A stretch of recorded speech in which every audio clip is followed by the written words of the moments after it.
To announce our first item in open session, the 2020 State of the California State University. This past year has been one of historic successes and great challenges for the California State University. Our students, faculty, staff, and leadership have celebrated incredible triumphs, and we have mourned tragedies. On our 23 campuses and in this chamber, we have grappled with some of the most complex and controversial issues of our time. We revel in our traditions even as we constantly adapt and innovate in a world that's changing at unprecedented speed. And yet, committed to our ideals of academic excellence, student success, and equity of opportunity, the CSU moves ever forward. It is a tribute to our skilled and dedicated faculty and staff, and to our exemplary campus leaders, and of course, to our remarkable students who never cease to inspire with their willingness to wrestle to the ground any challenge that stands in their way as they reach the highest standards of academic achievement. It is also a tribute to a man who is extraordinarily deft at deflecting credit and praise, the seventh chancellor of this wonderful university, who is entering the last 6 months of his tenure. It is therefore my great honor to introduce Chancellor Timothy P. for his final State of the CSU address.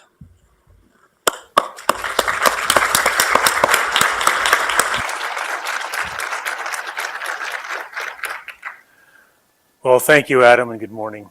It is my deep honor to be here with the Board of Trustees and the presidents and vice chancellors, with our students, faculty, staff, and alumni leaders, the exquisite professional staff here in the chancellor's office and the campuses, and many of the Cal State University's stakeholders. I began this tradition of delivering the State of the California State University address in 2014, finding it a useful exercise to take time at the beginning of each calendar year to assess our progress, to celebrate our accomplishments, and identify those areas that may need further adjustment and attention, always with the notion of student success and inclusive excellence as our measuring stick and our North Star. As I read through past speeches in preparation for today, I was struck by the fact that while the particular challenges of the day, our points of emphasis, our triumphs, and on occasions our tragedies, have varied greatly over the years, yet the unwavering focus on our mission has remained constant. And as I reviewed these speeches, another through line emerged. Through all the boating and biology metaphors, the story of a university on a steady ascent, helping to drive California's future prosperity as it elevates individuals, families, and communities across the state, the nation, and the world, through the transformative power of a prestigious degree earned from one of the campuses of the California State University. Today, that story continues, and there is much evidence to support the notion that, indeed, the state of the CSU is strong. In fact, there has never been a better time in the history of our institution to be a student at the California State University. Now, I fully recognize that this is a rather bold proclamation, but in our 60-plus year history, we do know that those who came before us accomplished great things. They broke barriers, they forged new paths, and they moved the university ever forward. And standing on the shoulders of those who preceded us, together, we too have made remarkable progress. So in the spirit of reflection, I have 4 themes to discuss today. Let's start by taking a closer look at the state of the university with just some of what we have collectively accomplished as I enter my 8th year of service as your chancellor. Second, we'll turn to where we are going with some thoughts to guide the way. Third, I'll explain why I'm bullish and confident in CSU's future. And fourth, I'll close with a story that matters. So let's get started with just a few of our accomplishments. To begin with, The Cal State of today more closely reflects the vibrantly diverse population we serve, and our community is stronger as a result. This is true at all levels of the university.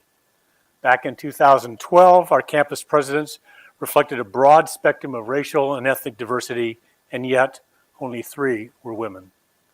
Today, our campus leaders continue to be racially and ethnically diverse, but now we have a majority of women presidents. In fact, our campuses at Bakersfield, Long Beach, Pomona, San Diego, and San Francisco are led by women presidents for the first time in the history of those campuses. And at a time when roughly a third of our students are the first in their families to attend college, an identical percentage of our campuses are led by strong and visionary presidents who themselves were first-generation students.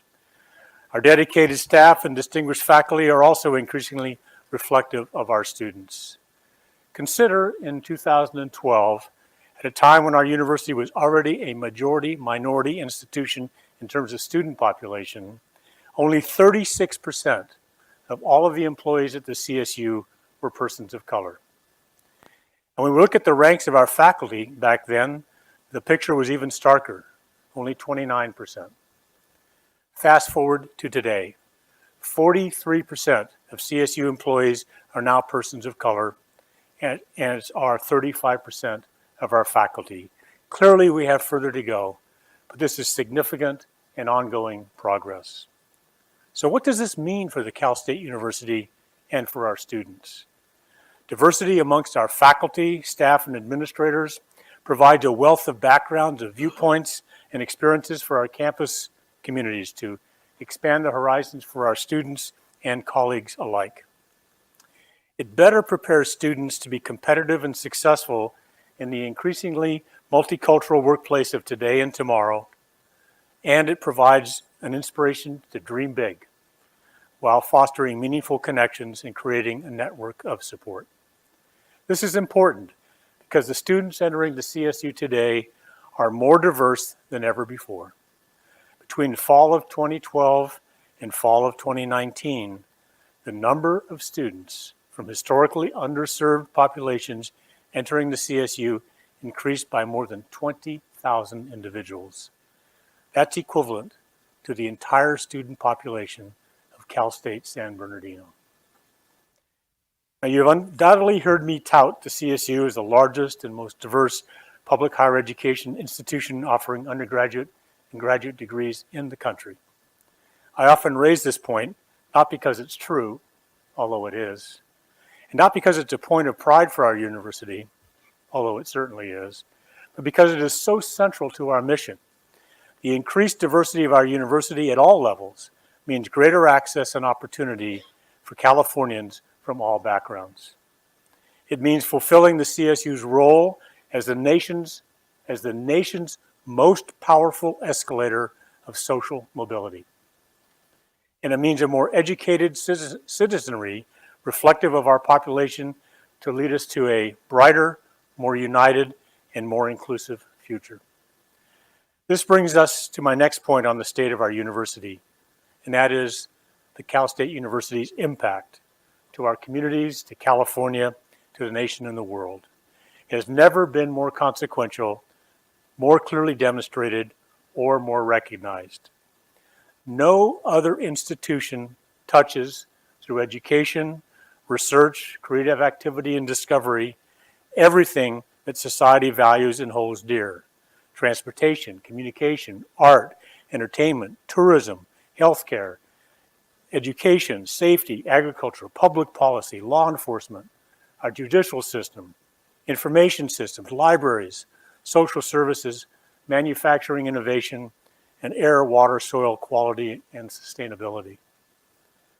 The CSU's impact is reflected in the ranks of our alumni, which has grown by nearly 1 million people since 2012, swelling to an astounding 3.8 million individuals around the world. If our alumni were the population of a state, it would be the 29th largest state in the United States of America.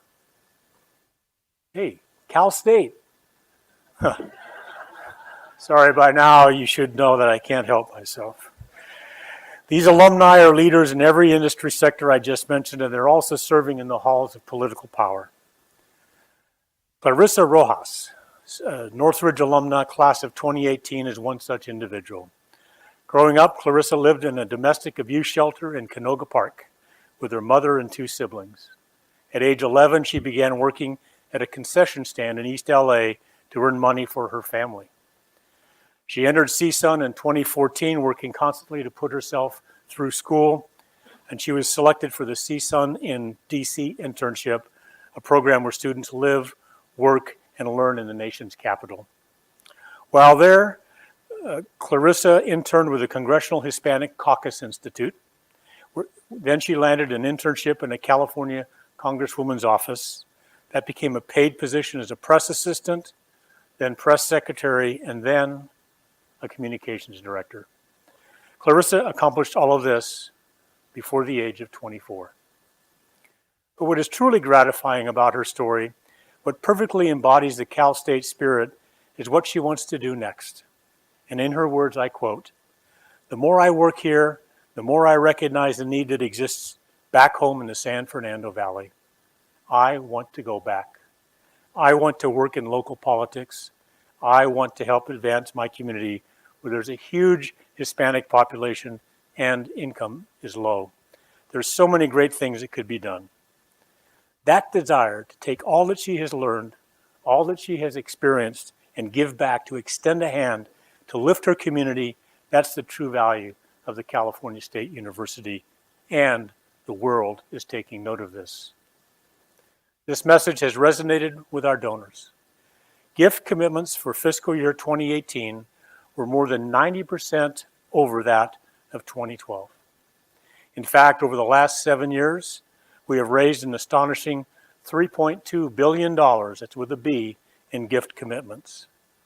Our endowment has grown by over $653 million during the same time frame, an increase of 56%, reaching an all-time high of $1.8 billion. Increased giving has resulted in increases in student scholarships, in the total number of scholarships awarded, the number of students receiving those awards, and the average dollar amount of those awards. And our impact and value proposition have resonated in Sacramento, where together, as one Cal State community, we have effectively made our case that the future of the CSU is synonymous with the future of California. In 2012, California was in the throes of a recession. Annual state support for the Cal State University was down more than $900 million from peak funding just 5 years earlier. In 2013, the state began reinvesting in the CSU with an increase of $125 million. And for this current year, the state invested in the CSU at a level previously unheard of, with an investment that was nearly 3 times larger than that of 2013. The funding we have received from the state, from our foundations, and from our generous supporters has enabled us to better fulfill our mission. Since the state began reinvesting in higher education, a trend, by the way, that's continued to next year's preliminary budget proposal, the CSU has enrolled more than 41,000 additional full-time equivalent students. That is essentially creating 2 new CSU campuses the size of Sacramento State and Dominguez Hills.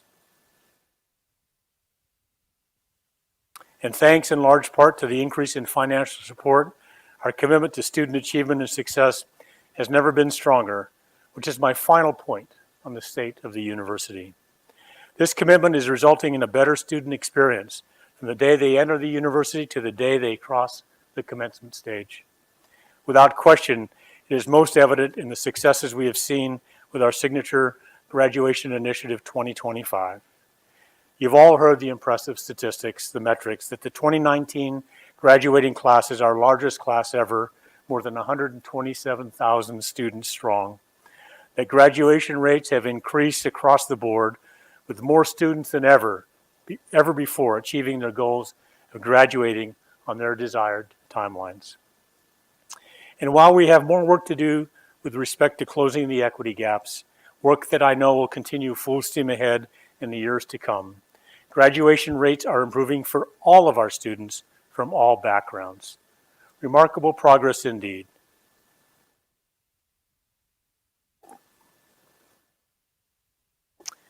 But more impactful are the stories.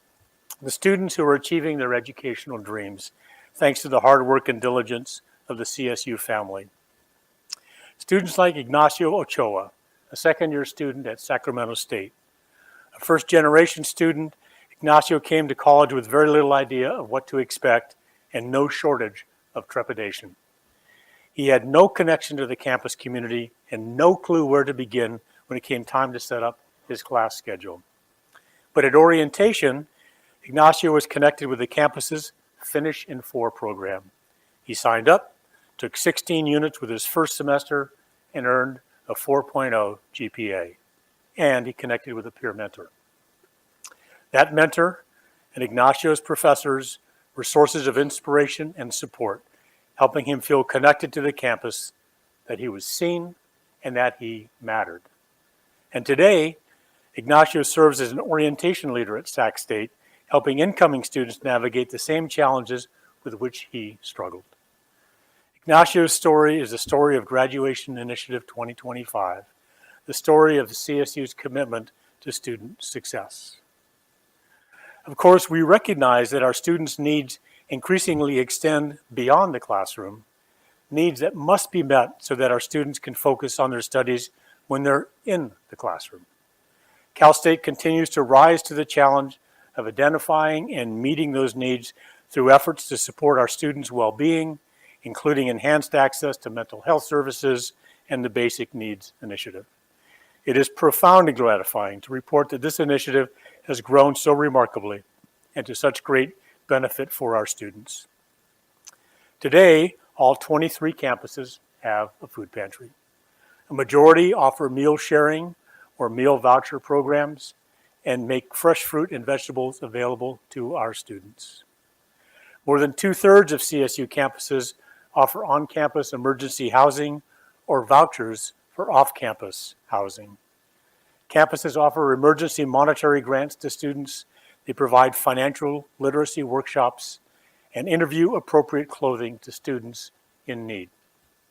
And in just 2 weeks' time, we will be joined by the University of California and the California Community Colleges as we host here at the CSU the first ever intersegmental summit devoted to meeting students' basic needs. That is commitment in action. That is bold leadership. That is compassion.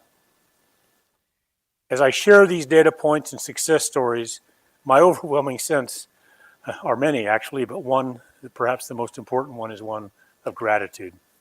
Gratitude for the skilled and tireless work of those who made it happen, our trustees, our campus leaders, and administration, and especially to our faculty and staff who engage, inspire, and support our remarkable students face-to-face on a daily basis. And just on the day in 2012 when I first wrote to this board to confirm my interest in becoming chancellor, I'm struck with genuine awe at the CSU's ability to move the needle for Californians, at the power of mission-driven, personalized education at scale, which the CSU has and will continue to leverage to transform our state, our nation, and the world. Let me now shift gears to the second of 4 themes of my address and focus on our future.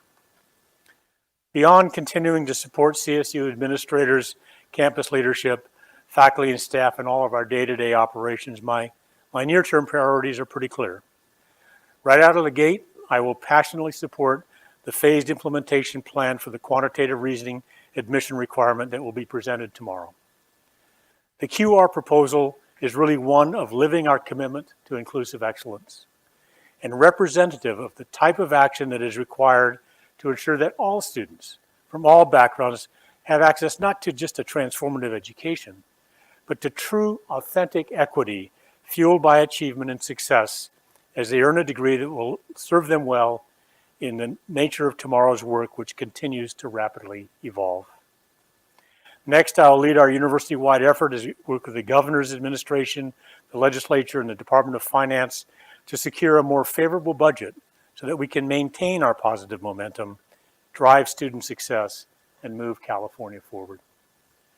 Furthermore, I'll help spearhead our work to educate all CSU constituents and the public at large about the general obligation bond appearing on the March ballot as Proposition 13. If passed, it will provide $2 billion, with a B, in much needed funding to modernize the facilities our students use every day. You recall that more than half of the academic facilities across our campuses are at least 40 years old, and a third of them are over 50 years old. And it's important to remember that it's not only about maintaining these assets and making them safer and more seismically sound, it's about improving classrooms and lab spaces for an enhanced learning and discovery experience.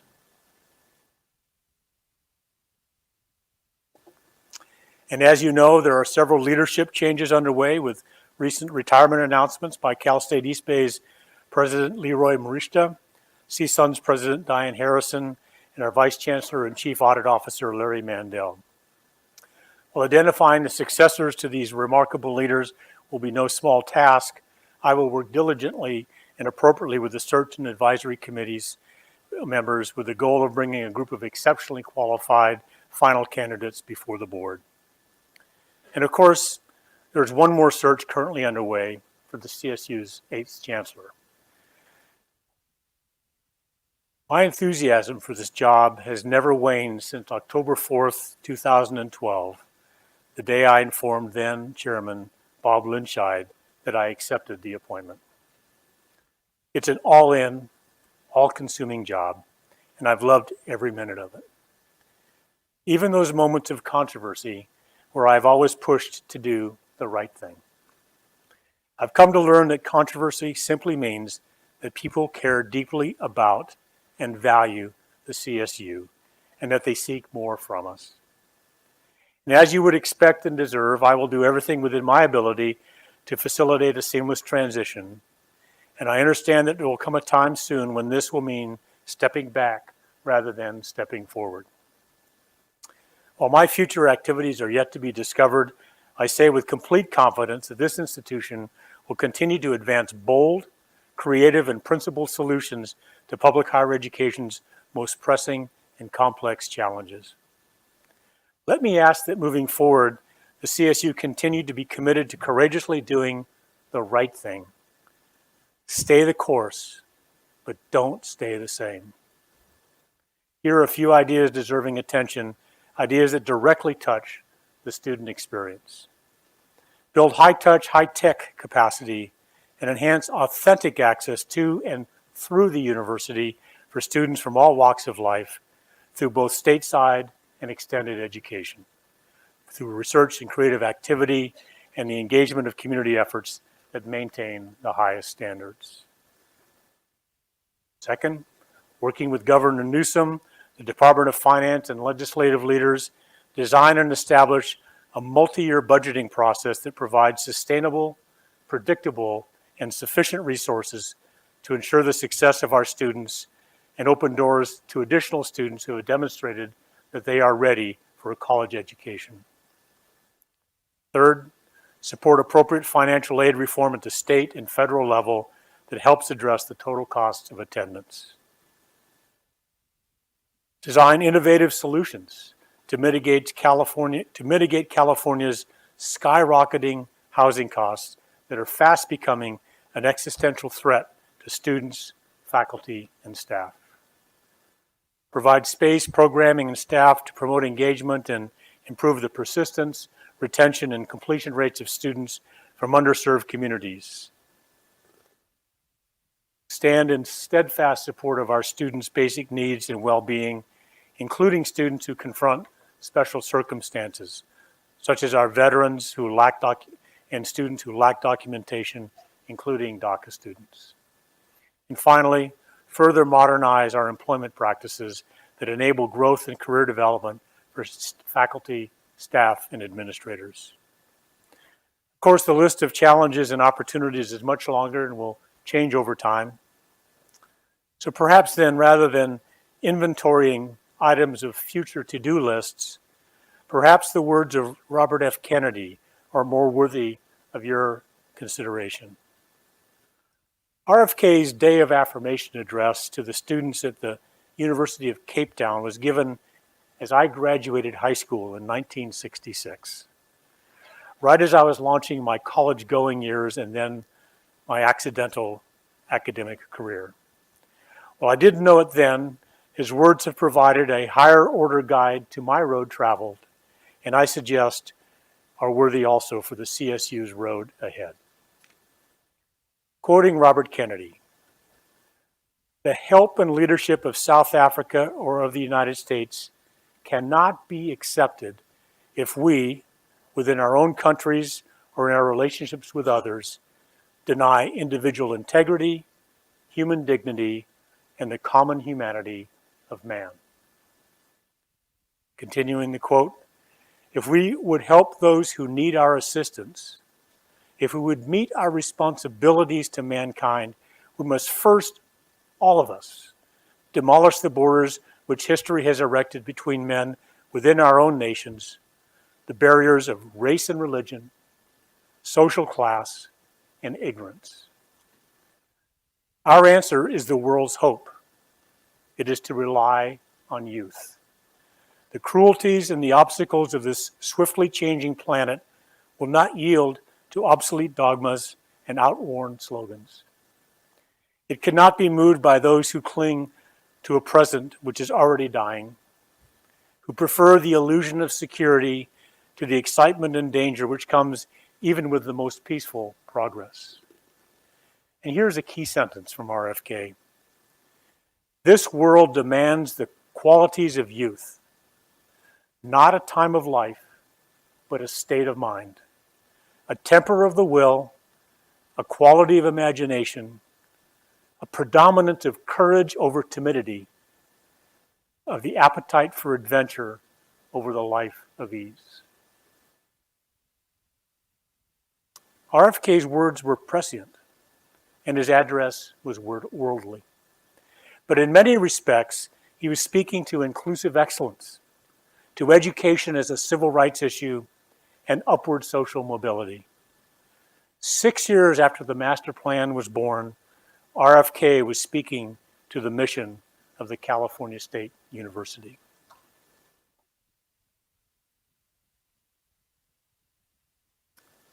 The third of four themes I wish to address today is my unwavering confidence in CSU's ability to provide the innovative solutions that will allow us to continue to transform our students' lives and drive California to its brightest future for all, to stay the course, but to not stay the same.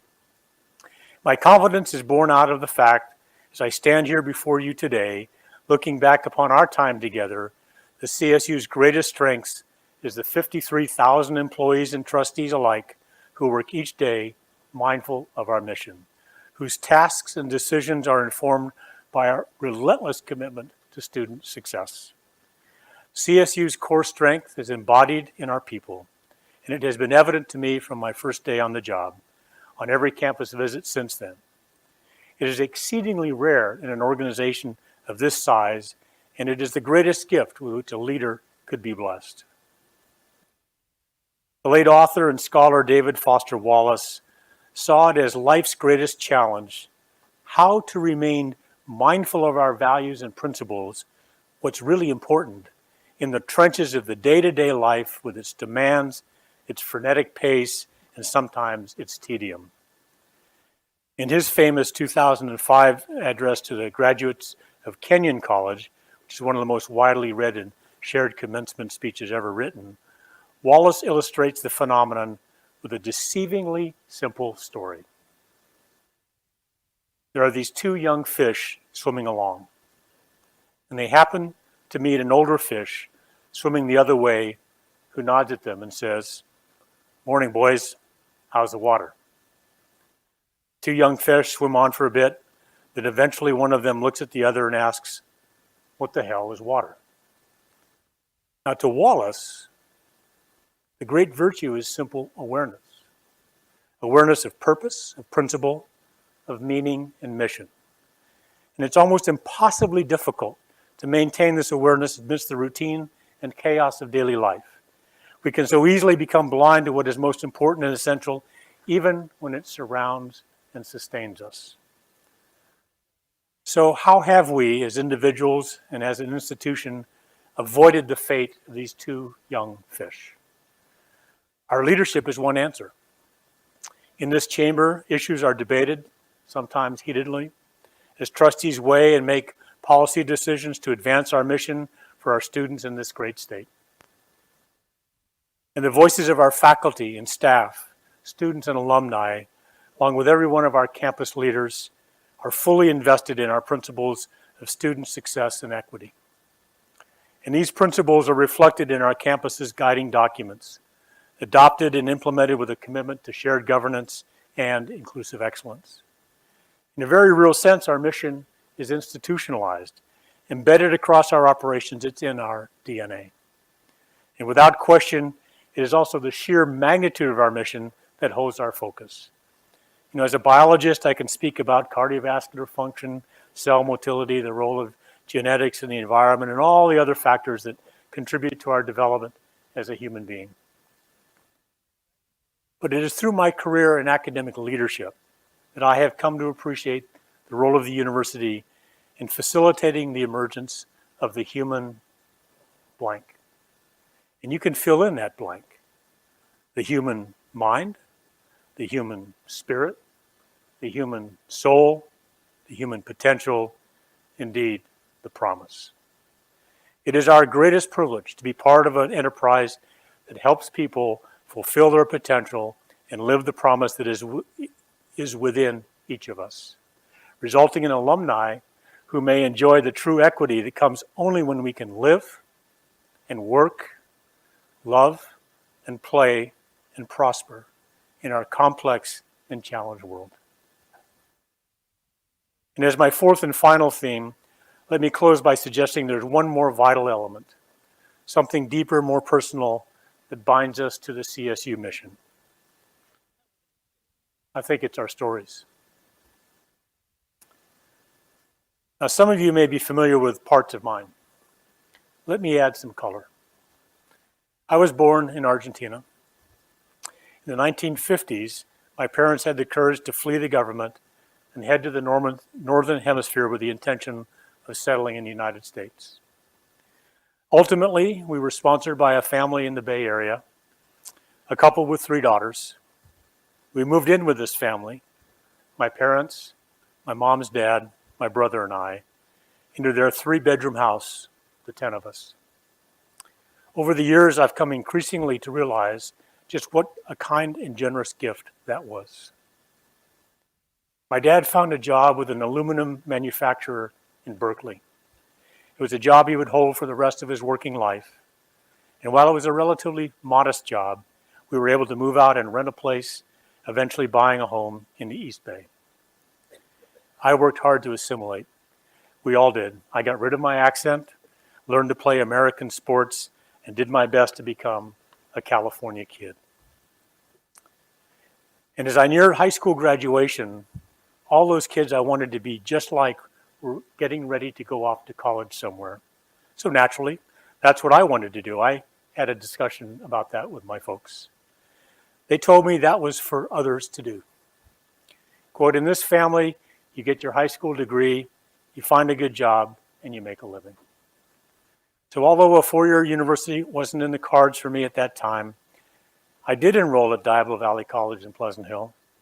And my parents, strong, smart, resourceful, but not formally educated beyond high school, began to slowly warm up to the idea of higher education. Maybe they listened to RFK's speech on the radio. Or perhaps, I suppose, I began to show some promise. And I know that they saw how important it was becoming to me. So as a sophomore, I enrolled at Fresno State. A small water polo scholarship helped grease the skids a little bit. We caravaned down to Fresno, me and my 1961 blue Volkswagen Bug, my mom and dad in the family car. I got settled in, and it eventually came time for them to head back home.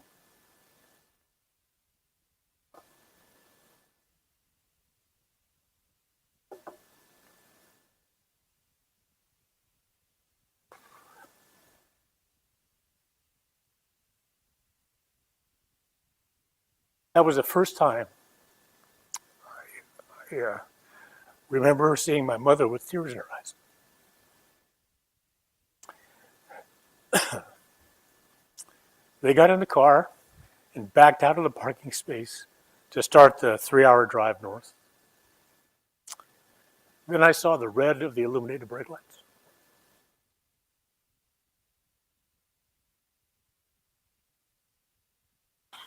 I can do this.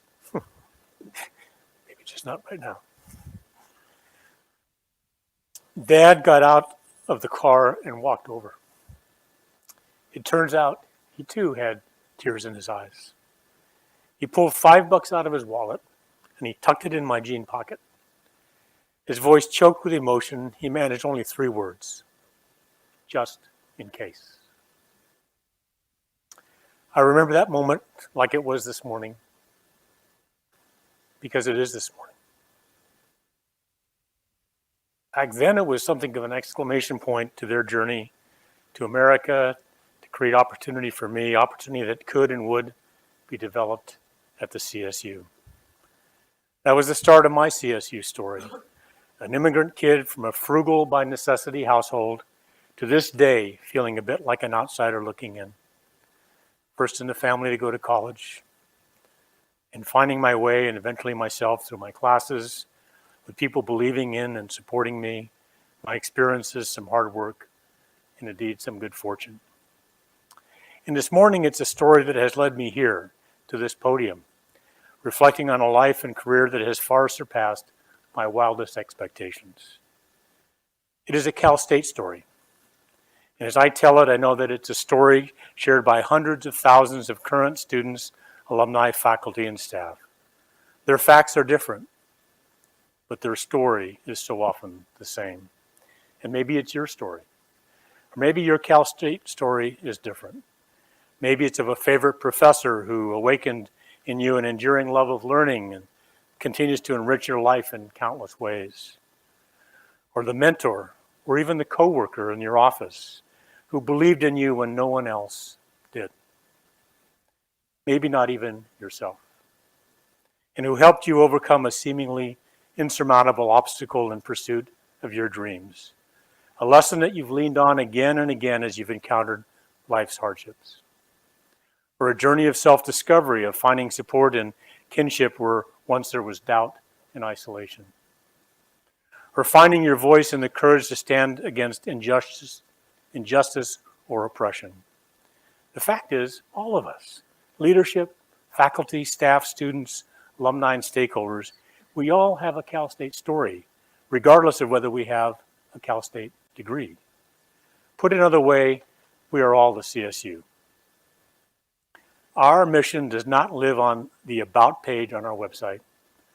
It doesn't live in a glossy brochure printed on heavy stock paper. It lives within you. It lives within each of us. It lives within all of us. And ultimately, that is why the state of the CSU is strong, and why it will remain so long after my tenure is over.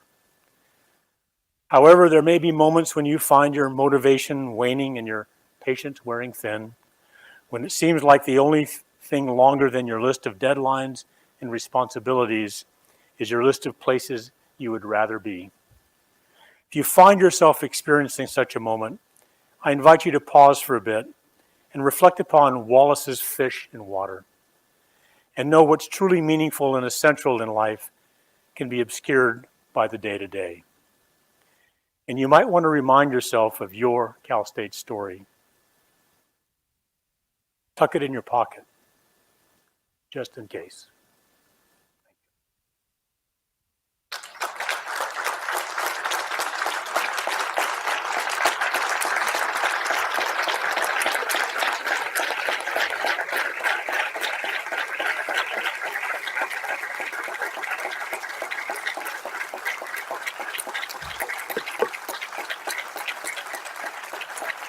Thank you.